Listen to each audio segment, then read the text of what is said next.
Halo. Hello. Akkam jirta naguma? Fayyuma akkam? Jirta? Jirra abboo maal taana jetteeti? Har'a si arguun barbaada. Waan sitti mujjira eessa jirta?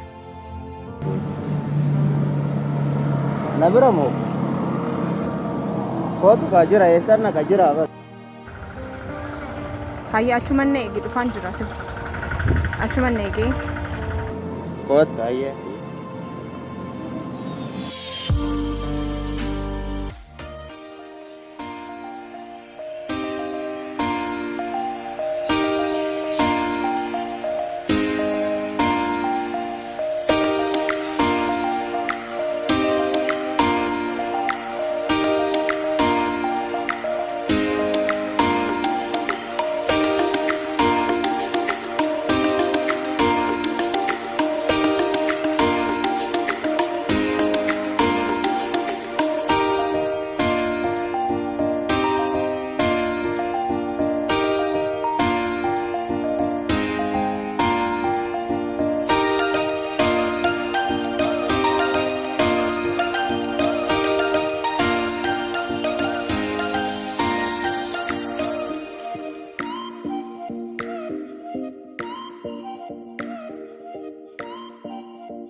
Apa चल सकता नहीं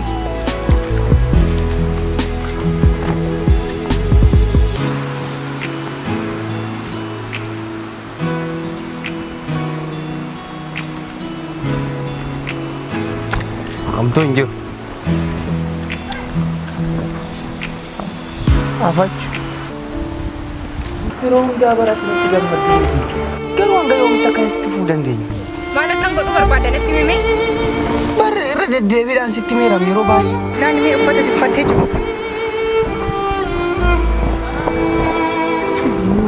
Maal ta'e? Oma tokko kanatti dubbatu barbaada. Amma beeleen jira beeluu laganayya.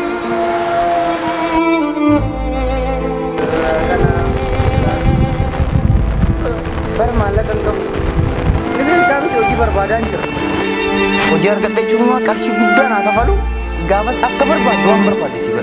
Akkas jedha. Ammaan booda nama si faana ta'uu barbaada. Nama si madaalu barbaada. Ammaan booda naafis illee bilbilini anis hin beektu sis hin beektu. Eeboo yeroo xiqqoo na eegi. Ganna lakkisi.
Kennasa?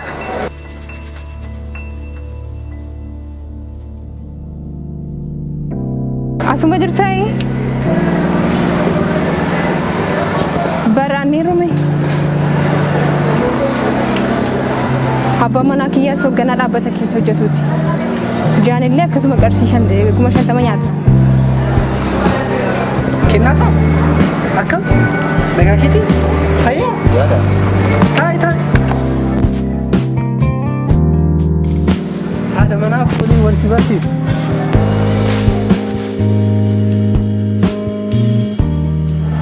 Kennasa haadhiifama guddaa naa godhu.